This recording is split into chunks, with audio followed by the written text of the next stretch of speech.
नमस्ते प्यारे साथियों, कैसे हैं आप सभी। आशा करता हूं बहुत ही अच्छे होंगे और अच्छे से पढ़ाई कर रहे होंगे। दोस्तों, आज हम आप सबके समक्ष जूनियर सहायक अध्यापक शिक्षक भर्ती परीक्षा हेतु हिंदी से संबंधित प्रैक्टिस सेट संख्या 26 लेके आए हैं। अभी तक हम लोगों ने इसके अंतर्गत कुल 25 प्रैक्टिस सेट देखे हैं, जिसका वीडियो आप मेरे यूट्यूब चैनल के प्लेलिस्ट से प्राप्त कर देख सकते हैं। इसके अलावा इन सब का PDF जो है आप मेरे टेलीग्राम चैनल या फिर व्हाट्सएप ग्रुप से प्राप्त कर सकते हैं। चलिए देर न करते हुए शुरू करते हैं क्वेश्चन नंबर 1 से। यदि मेरा वीडियो आप सभी लोगों को अच्छा लगे तो लाइक करें और सब्सक्राइब करें। दोस्तों, आप लोग मुझे कमेंट करके ज़रूर बताइएगा कि आप लोगों का कितना क्वेश्चन सही हुआ है। क्वेश्चन नंबर 1 है, हिंदी साहित्य के इतिहास लेखन का सर्वप्रथम प्रयास किस विद्वान द्वारा किया गया। जॉर्ज ग्रियर्सन के द्वारा किया गया, या फिर गार्सा दत्तासी के द्वारा किया गया, या फिर विलियम जोन्स के द्वारा किया गया, या फिर रामचंद्र शुक्ल के द्वारा किया गया। तो हिंदी साहित्य के इतिहास लेखन का सर्वप्रथम प्रयास जो है गार्सा दत्तासी के द्वारा किया गया। ऑप्शन नंबर बी सही हो जाएगा। अगला क्वेश्चन देखते हैं, the modern vernacular literature of Hindustan इतिहास ग्रंथ के लेखक कौन हैं। जॉर्ज ग्रियर्सन हैं, मिस्र बंधु हैं, या फिर कर्नल जेम्स टॉड हैं, या फिर फादर कामिल बुल्के हैं। तो the modern vernacular literature of Hindustan इतिहास ग्रंथ के जो लेखक हैं वह हैं कौन है, जॉर्ज ग्रियर्सन है। ऑप्शन नंबर ए सही हो जाएगा। चलिए हम लोग अगला क्वेश्चन देखते हैं। क्वेश्चन नंबर 3 देखते हैं, हिंदी साहित्य का आलोचनात्मक इतिहास के लेखक कौन है। नलिन बिलोचन शर्मा हैं, या फिर हजारी प्रसाद द्विवेदी हैं, या फिर राम कुमार वर्मा हैं, या फिर रामविलास शर्मा है। तो हिंदी साहित्य का आलोचनात्मक इतिहास ग्रंथ के जो लेखक हैं वह हैं Ram Kumar Verma. Option number C सही हो जाएगा। चलिए हम लोग अगला क्वेश्चन देखते हैं, शुक्ल जी ने खड़ी बोली गद्य का प्रथम प्रौढ़ लेखक किसे माना है। कवि को माने हैं, या फिर राम प्रसाद निरंजनी को माने हैं, या फिर दौलत राम को माने हैं, या फिर इंसा अल्लाह खां को माने हैं। तो राम प्रसाद निरंजनी को माने हैं। ऑप्शन नंबर बी सही हो जाएगा। चलिए हम लोग अगला क्वेश्चन देखते हैं। क्वेश्चन नंबर 5 देखते हैं, अपभ्रंश की रचनाओं को शुद्ध साहित्यिक कोटि में न मानते हुए भी अपने हिंदी साहित्य का इतिहास ग्रंथ में स्थान देने वाले इतिहासकार हैं। हजारी प्रसाद द्विवेदी हैं, रामचंद्र शुक्ल हैं, जॉर्ज ग्रियर्सन हैं, या फिर मिस्र बंधु हैं। तो इसमें जो ऑप्शन सही हो जाएगा ऑप्शन नंबर बी हो जाएगा, रामचंद्र शुक्ल जी हैं। चलिए हम लोग अगला क्वेश्चन देखते हैं। क्वेश्चन नंबर 6 देखते हैं, सिद्धों के चर्या गीतों एवं दोहों का प्रकाशन बौद्धगान ओ दोहा नाम से हरिप्रसाद शास्त्री ने किस वर्ष किया। 1917, या फिर 1920, या फिर 1897, या फिर 1957। इसमें जो ऑप्शन सही हो जाएगा 1917 ईस्वी। ऑप्शन नंबर ए सही हो जाएगा। चलिए हम लोग अगला क्वेश्चन देखते हैं। क्वेश्चन नंबर 7 देखते हैं, लेखक और रचना का मिलान करना है। एक तरफ लेखक दिया गया, उससे संबंधित रचना जो है दिया गया है। तो अब्दुल रहमान की कौन सी रचना है। तो अब्दुल रहमान की जो रचना है वह है संदेश रासक। दलपत विजय की कौन सी रचना है। तो दलपत विजय की जो रचना है वह है खुमार रासो। भट्ट केदार की कौन सी रचना है। तो भट्ट केदार की जयचंद्र प्रकाश है। श्रीधर की कौन सी रचना है। तो वह है रणमल छंद। ठीक है, चलिए हम लोग अगला क्वेश्चन देखते हैं। क्वेश्चन नंबर 8 देखते हैं। क्वेश्चन नंबर 8 क्या है, परमार रासों के रचयिता जो महोबा के राजा परमारदेव के आश्रय में रहते थे कौन हैं। नरपति हैं, चंद्रबरदई हैं, जगनिक हैं, या फिर जिनदत्त सूरी है। तो इसमें जो ऑप्शन सही हो जाएगा ऑप्शन नंबर सी हो जाएगा, जगनिक। चलिए हम लोग अगला क्वेश्चन देखते हैं। क्वेश्चन नंबर 9 देखते हैं। क्वेश्चन नंबर 9 क्या है, नारियों के प्रति निंदा और उपेक्षा का भाव किस साहित्य में मिलता है। नाथ साहित्य में मिलता है, सिद्ध साहित्य में मिलता है, जैन साहित्य में मिलता है, या फिर रासो साहित्य में मिलता है। तो नारियों के प्रति निंदा और उपेक्षा का भाव जो है नाथ साहित्य में मिलता है। ऑप्शन नंबर ए सही हो जाएगा। चलिए हम लोग अगला क्वेश्चन देखते हैं। क्वेश्चन नंबर 10 देखते हैं, श्रावकाचार्य के रचयिता कौन है। बताइए आप लोग, श्रावकाचार्य के रचयिता कौन है। जोइंदू हैं, या फिर राम सिंह हैं, या फिर देवसेन हैं, या फिर साली भद्र हैं। तो श्रावकाचार्य के जो रचनाकार हैं वह है देवसेन। ऑप्शन नंबर सी सही हो जाएगा। चलिए हम लोग अगला क्वेश्चन देखते हैं, हिंदी मुक्तक का परंपरा का सबसे प्रिय छंद जो आदिकालीन साहित्य की देन है वह है चौपाई है, दोहा है, सुरोठा है, या फिर रोला है। तो इसमें जो ऑप्शन सही हो जाएगा ऑप्शन नंबर 2 हो जाएगा, दोहा है। चलिए हम लोग अगला क्वेश्चन देखते हैं। क्वेश्चन नंबर 12 देखते हैं, सरहपा की सर्वाधिक प्रसिद्ध रचना कौन सी है। बताइए आप लोग, सरहपा की सर्वाधिक प्रसिद्ध रचना कौन सी है। चर्यापद है, या फिर पाहुर दोहा है, या फिर दोहा कोश है, या फिर गोरखबानी है। तो सरहपा की सर्वाधिक प्रसिद्ध जो रचना है वह है दोहा कोश। ऑप्शन नंबर सी सही हो जाएगा। चलिए हम लोग अगला क्वेश्चन देखते हैं। क्वेश्चन नंबर 13 देखते हैं, रचना और रचनाकार का मिलान करना है। ढोला मारू रा दूहा किसकी रचना है? तो ढोला मारू रा दूहा जो है कल्लोल कवि की रचना है। नरवई बोध किसकी रचना है? तो नरवई बोध जो है गोरखनाथ की रचना है। हमीर रासो किसकी रचना है? तो हमीर रासो सारंगधर की रचना है। खालिक बारी किसकी रचना है? तो यह है खुसरो की रचना है, अमीर खुसरो की रचना है। ठीक है, चलिए हम लोग अगला क्वेश्चन देखते हैं। क्वेश्चन नंबर 14 देखते हैं। शिव किस भाषा का शब्द है? कन्नड़ का है, तमिल का है, देशज का है या फिर विदेशी का है? इसमें जो ऑप्शन सही हो जाएगा ऑप्शन नंबर बी हो जाएगा, तमिल का शब्द है। शिव जो है तमिल भाषा का शब्द है, ऑप्शन नंबर बी सही हो जाएगा। चलिए हम लोग अगला क्वेश्चन देखते हैं। चैतन्य महाप्रभु किस संप्रदाय के संस्थापक हैं? सखी संप्रदाय के या फिर चरणदासी संप्रदाय के या फिर गौड़ी संप्रदाय के या फिर हरिदासी संप्रदाय के? इसमें जो ऑप्शन सही हो जाएगा चैतन्य महाप्रभु जो हैं गौड़ी संप्रदाय के संस्थापक हैं, ऑप्शन नंबर सी सही हो जाएगा। चलिए हम लोग अगला क्वेश्चन देखते हैं। क्वेश्चन नंबर 16 देखते हैं। अलवार संतों की संख्या कितनी मानी गई है? 22 मानी गई है, 12 मानी गई है, 9 मानी गई है या फिर 8 मानी गई है? तो अलवारों की संख्या जो है 12 मानी गई है, ऑप्शन नंबर बी सही हो जाएगा। चलिए हम लोग अगला क्वेश्चन देखते हैं। क्वेश्चन नंबर 17 देखते हैं। राधा वल्लभ संप्रदाय का प्रवर्तन किस आचार्य ने किया? हित हरिवंश स्वामी ने किया या फिर निम्बारकाचार्य ने किया या फिर वल्लभाचार्य ने किया या फिर विष्णु स्वामी ने किया? तो इसमें जो ऑप्शन सही हो जाएगा राधा वल्लभ संप्रदाय के जो प्रवर्तक हैं वह हैं हित हरिवंश स्वामी, ऑप्शन नंबर ए सही हो जाएगा। चलिए हम लोग अगला क्वेश्चन देखते हैं। क्वेश्चन नंबर 18 देखते हैं। निम्नलिखित संत कवियों को सही रचनाओं के साथ मिलान करना है। बताइए आप लोग मलुक दास की कौन सी रचना है? तो मलुक दास की जो रचना है वह है रतन खान। गुरु गोविंद सिंह की कौन सी रचना है? तो वह है चंडी चरित। कौन सी है? चंडी चरित है। गुरु नानक की कौन सी रचना है? तो गुरु नानक की जो रचना है वह है आश दीवार। रामानंद की कौन सी रचना है? तो रामानंद की जो रचना है वह है योग चिंतामणि। चलिए हम लोग अगला क्वेश्चन देखते हैं। क्वेश्चन नंबर 19 देखते हैं। असंगत कौन सा है? आप लोग इनमें से कौन सा एक असंगत है? तो हरिभक्त रसामृत सिंधु जो है रूप गोस्वामी की रचना है, यह सही है। साहित्य लहरी जो है सूरदास की रचना है, यह भी सही है।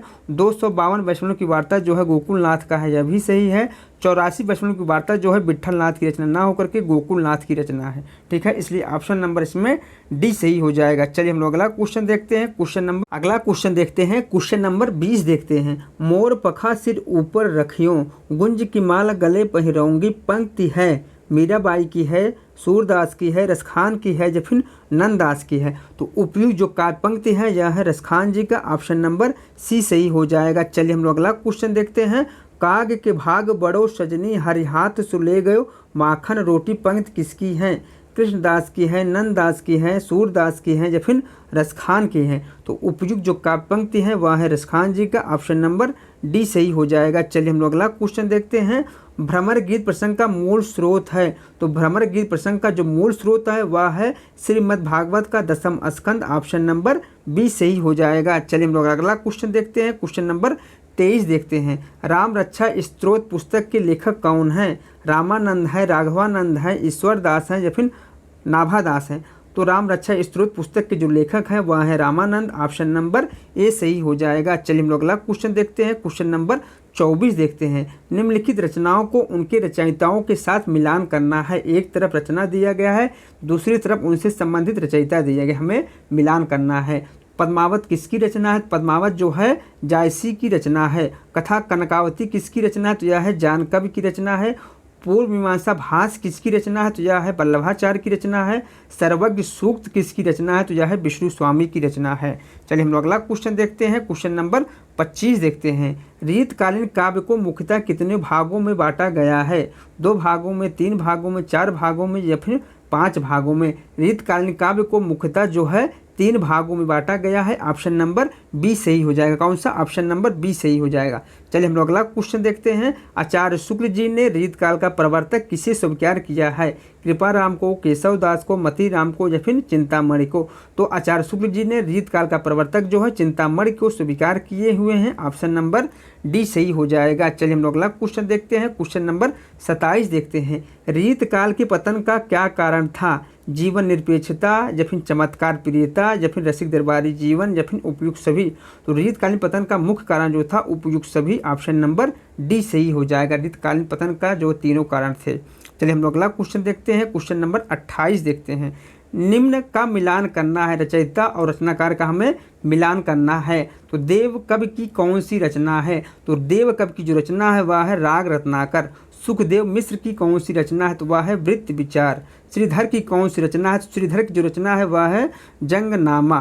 कालिदास त्रिवेदी की कौन सी रचना है? तो कालिदास त्रिवेदी की जो रचना है वह है वर वधु विनोद। ठीक है, चलिए हम लोग अगला क्वेश्चन देखते हैं। क्वेश्चन नंबर 29 देखते हैं।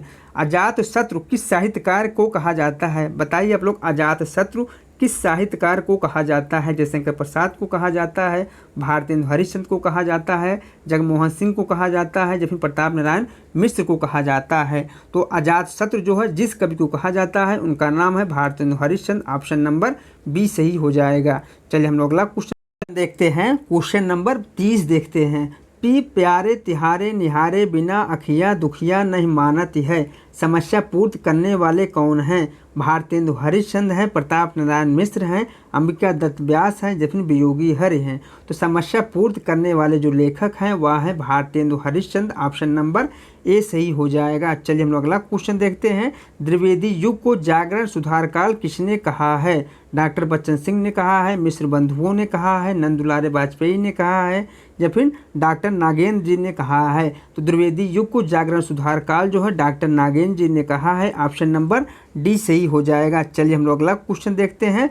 मैथिली शरण गुप्त किस छंद का प्रयोग अधिक करते थे?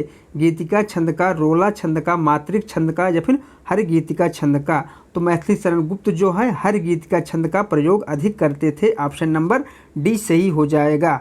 चलिए हम लोग अगला क्वेश्चन देखते हैं। आधुनिक काल की किस काव्यधारा में रहस्यवाद की भावना पाई जाती है? द्विवेदी युग में, प्रगतिवाद में, या फिर छायावाद में, या फिर प्रयोगवाद में? तो आधुनिक काल की जिस काव्यधारा में रहस्यवाद की भावना पाई जाती है वह है छायावाद युग। ऑप्शन नंबर सी सही हो जाएगा। चलिए हम लोग अगला क्वेश्चन देखते हैं। छायावाद को छोकरावाद की संज्ञा किसने दी है? डॉक्टर नगेंद्र जी ने दिया है, या फिर भगवान दीन जी ने दिया है, या फिर रामविलास शर्मा जी ने दिया है, या फिर नंदुलारे वाजपेयी जी ने दिया है? तो छायावाद को छोकरावाद की संज्ञा जो है भगवान दीन जी ने दिया है। ऑप्शन नंबर बी सही हो जाएगा। चलिए हम लोग अगला क्वेश्चन देखते हैं। अपराजिता के रचयिता कौन है? रामेश्वर शुक्ल अंचल हैं, या फिर नरेंद्र शर्मा है, या फिर दिनकर हैं, या फिर माखनलाल चतुर्वेदी हैं? तो अपराजिता के जो लेखक हैं वह है रामेश्वर शुक्ल अंचल। ऑप्शन नंबर ए सही हो जाएगा। चलिए हम लोग हैं क्वेश्चन नंबर 36 देखते हैं। राम की शक्ति पूजा में निराला की किन दो कविताओं का सार तत्व समाहित है? तो राम की शक्ति पूजा में तुलसीदास और सरोज स्मिथ कविताओं का सार तत्व समाहित है, इसलिए ऑप्शन नंबर ए सही हो जाएगा। चलिए हम लोग अगला क्वेश्चन देखते हैं। क्वेश्चन नंबर 37 देखते हैं। दीप शिखा काव्य ग्रंथ किसके द्वारा लिखा गया है? पंत के द्वारा, जयशंकर प्रसाद के द्वारा, महादेवी वर्मा के द्वारा, या फिर सुभद्रा कुमारी चौहान के द्वारा? तो दीप शिखा जो है महादेवी वर्मा की रचना है। ऑप्शन नंबर सी सही हो जाएगा। चलिए हम लोग अगला क्वेश्चन देखते हैं। हल्दी घाटी वीर रस प्रधान प्रबंध काव्य किसका है? सोहनलाल द्विवेदी का है, श्याम नारायण पांडे का है, नवीन का है, या फिर इनमें से कोई नहीं? तो हल्दी घाटी जो है श्याम नारायण पांडे की रचना है। ऑप्शन नंबर बी सही हो जाएगा। चलिए हम लोग अगला क्वेश्चन देखते हैं। क्वेश्चन नंबर 39 देखते हैं। उमर खयाम की रुबाइयों का अनुवाद किसने किया है? भगवती चरण वर्मा जी ने किया है, हरिवंश राय बच्चन जी ने, या फिर जयशंकर प्रसाद जी ने किया है, या फिर रामेश्वर शुक्ल अंचल जी ने किया है? तो हरिवंश राय बच्चन जी ने किया है। ऑप्शन नंबर बी सही हो जाएगा। चलिए हम लोग अगला क्वेश्चन देखते हैं। प्रगतिशील लेखक संघ की प्रथम अध्यक्षता किसने की थी? रविन्द्रनाथ ठाकुर ने किया था, नागार्जुन ने किया था, प्रेमचंद ने किया था, या फिर निराला जी ने किया था? तो प्रथम अध्यक्षता जो है मुंशी प्रेमचंद जी ने किया था। ऑप्शन नंबर सी सही हो जाएगा। चलिए हम लोग अगला क्वेश्चन देखते हैं। वैद्यनाथ मिश्र किसका वास्तविक नाम था? नागार्जुन का, त्रिलोचन का, मधुप का, या फिर मुक्तिबोध का? इसमें जो ऑप्शन सही हो जाएगा ऑप्शन नंबर ए हो जाएगा। वैद्यनाथ मिश्र का वास्तविक नाम जो था वह था नागार्जुन। ऑप्शन नंबर ए सही हो जाएगा। चलिए हम लोग अगला क्वेश्चन नंबर 42 देखते हैं। सानेट रचना के लिए प्रसिद्ध हैं त्रिलोचन शास्त्री, श्रीकांत शर्मा, या फिर शमशेर, या फिर सर्वेश्वर दयाल सक्सेना? तो सानेट रचना के लिए त्रिलोचन शास्त्री प्रसिद्ध हैं। ऑप्शन नंबर ए सही हो जाएगा। चलिए हम लोग अगला क्वेश्चन देखते हैं। निम्न रचनाओं को उनके रचयिताओं के साथ मिलान करना है। तो युग की गंगा किसकी रचना है? तो युग की गंगा जो है केदारनाथ अग्रवाल की रचना है। मिट्टी की बारात किसकी रचना है? तो मिट्टी की बारात जो है त्रिलोचन की रचना है। सतरंगे पंखों वाली किसकी रचना है? सतरंगे पंखों वाली जो है नागार्जुन की रचना है। परशुराम की प्रतीक्षा जो है यह किसकी रचना है? तो यह है रामधारी सिंह दिनकर की रचना है। चलिए हम लोग अगला क्वेश्चन देखते हैं। क्वेश्चन नंबर 44 देखते हैं। प्रयोगवाद को बैठे ठाले का धंधा किसने कहा है? नंदुलारे वाजपेयी ने, नामवर सिंह ने, आचार्य शुक्ल ने या फिर विजय देव नारायण शाही ने। तो इसमें जो ऑप्शन सही हो जाएगा, प्रयोगवाद को बैठे ठाले का धंधा जो है नंदुलारे वाजपेयी जी ने कहा है। ऑप्शन नंबर ए सही हो जाएगा। चलिए हम लोग अगला क्वेश्चन देखते हैं। नदी के दीप कविता, नदी के दीप कविता अज्ञे के किस संकलन में है? तो नदी के दीप कविता जो है अज्ञे के हरी घास पर क्षण भर संकलन में संग्रहित है, इसलिए ऑप्शन नंबर ए सही हो जाएगा। चलिए हम लोग अगला क्वेश्चन देखते हैं। क्वेश्चन नंबर 46 देखते हैं। आत्महत्या के विरुद्ध कविता संकलन के रचयिता कौन है? धर्मवीर भारती हैं, भारत भूषण अग्रवाल हैं, सर्वेश्वर दयाल सक्सेना है या फिर रघुवीर सहाय हैं।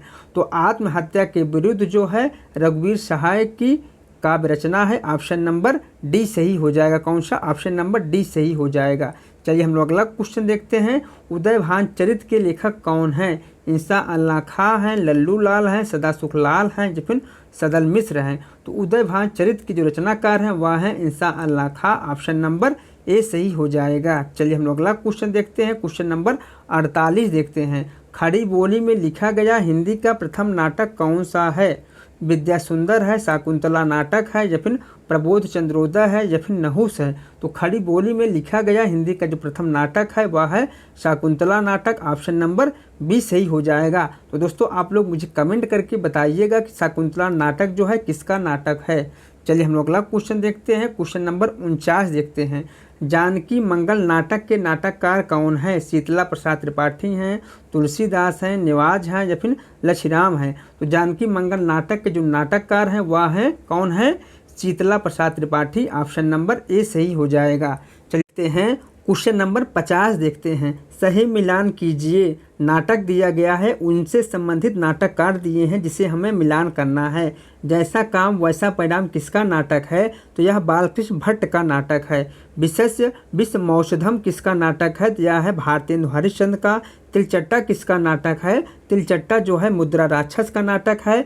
स्वप्नभंग जो है हरकृष्ण प्रेमी का नाटक है। चलिए हम लोग अगला क्वेश्चन देखते हैं। क्वेश्चन नंबर 51 देखते हैं। निम्नलिखित में से कौन सा शब्द जो है तत्सम रूप में है? इसमें जो तत्सम रूप में शब्द है वह है अंधकार। ऑप्शन नंबर ए सही हो जाएगा। चलिए हम लोग अगला क्वेश्चन देखते हैं। चार्ट कैसा शब्द है?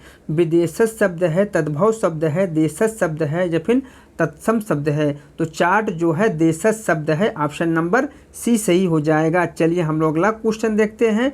निर्वाह में प्रयुक्त उपसर्ग कौन सा है? तो निर्वाह में जो प्रयुक्त उपसर्ग है वह है निर। ऑप्शन नंबर सी सही हो जाएगा। चलिए हम लोग अगला क्वेश्चन देखते हैं। निम्न में से कौन सा शब्द जो है राजा का विलोम नहीं है? तो राजा का जो विलोम शब्द है वह है रानी है, रंक है और प्रजा है, जबकि सेना जो है राजा का विलोम नहीं है, इसलिए ऑप्शन नंबर सी सही हो जाएगा। चलिए हम लोग अगला क्वेश्चन देखते हैं। क्वेश्चन नंबर 55 देखते हैं। महात्मा शब्द का सही विलोम क्या होगा? बताइए आप लोग, महात्मा का विलोम क्या होगा? तो महात्मा का विलोम जो होगा वह होगा दुरात्मा। ऑप्शन नंबर सी सही हो जाएगा। चलिए हम लोग अगला क्वेश्चन देखते हैं। क्वेश्चन नंबर 56 देखते हैं। वक्र का विलोम शब्द क्या होगा?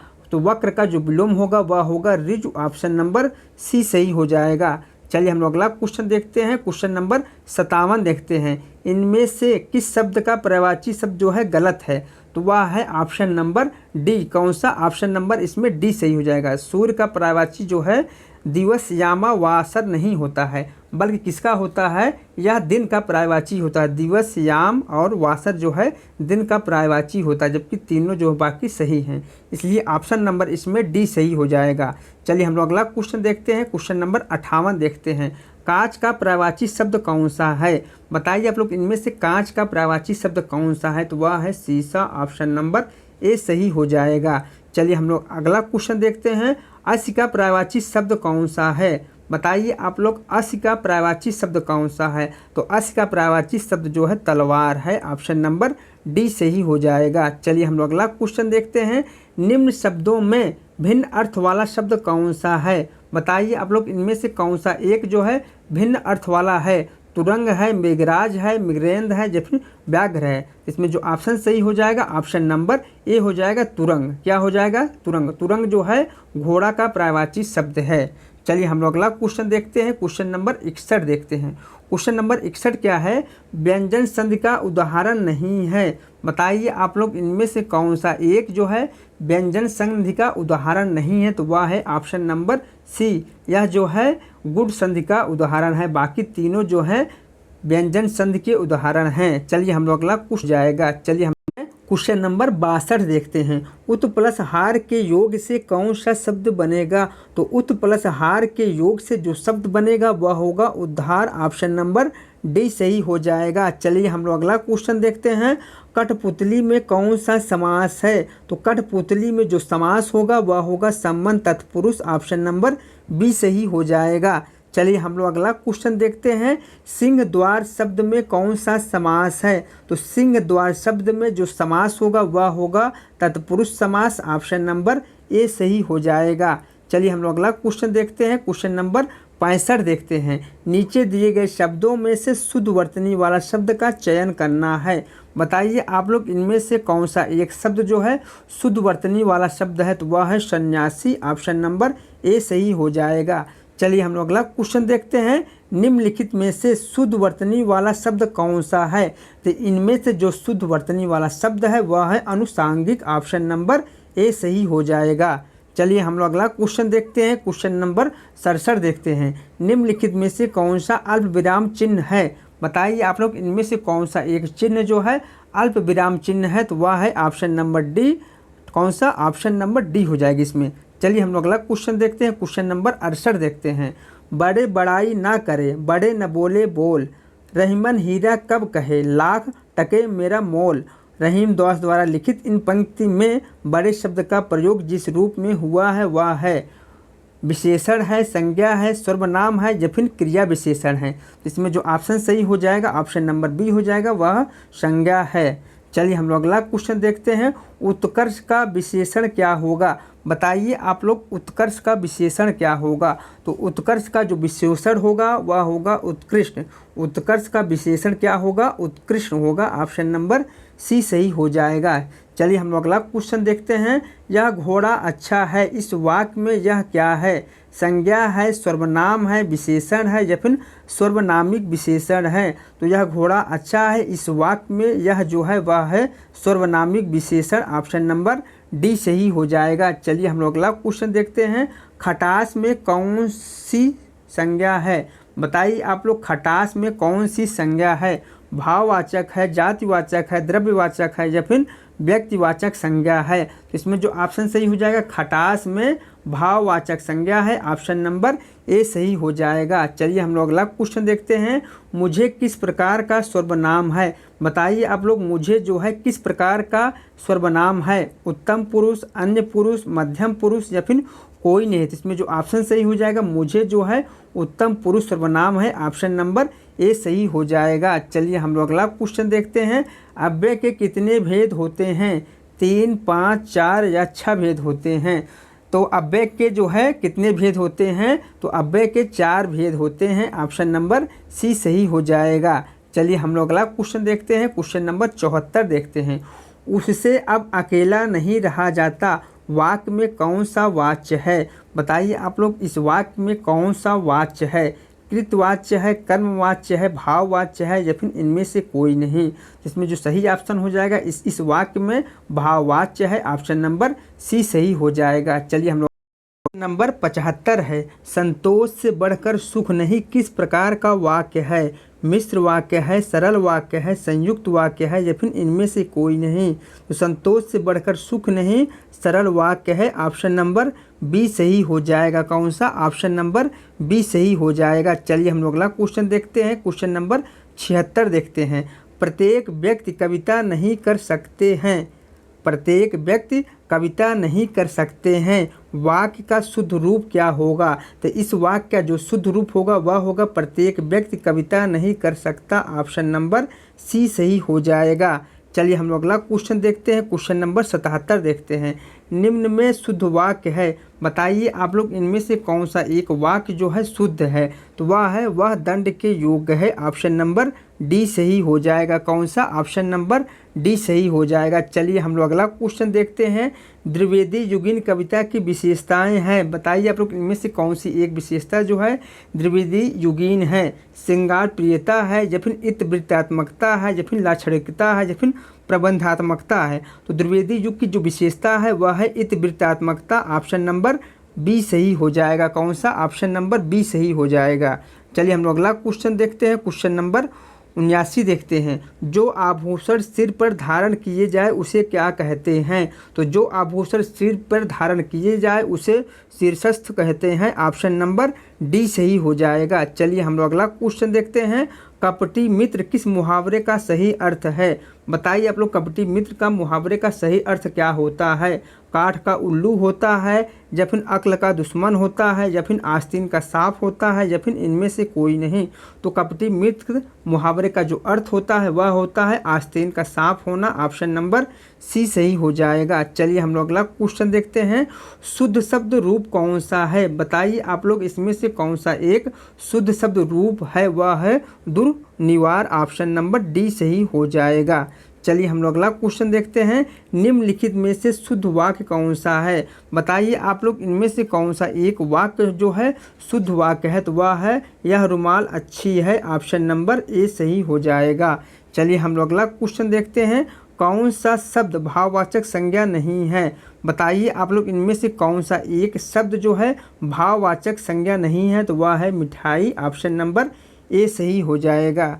चलिए हम लोग अगला क्वेश्चन देखते हैं। क्वेश्चन नंबर 84 देखते हैं। मिठास शब्द में किस प्रकार का प्रत्यय का प्रयोग हुआ है? बताइए आप लोग मिठास शब्द में किस प्रकार के प्रत्यय का प्रयोग हुआ है? इसमें जो ऑप्शन सही हो जाएगा ऑप्शन नंबर सी हो जाएगा। आस प्रत्यय का प्रयोग हुआ है।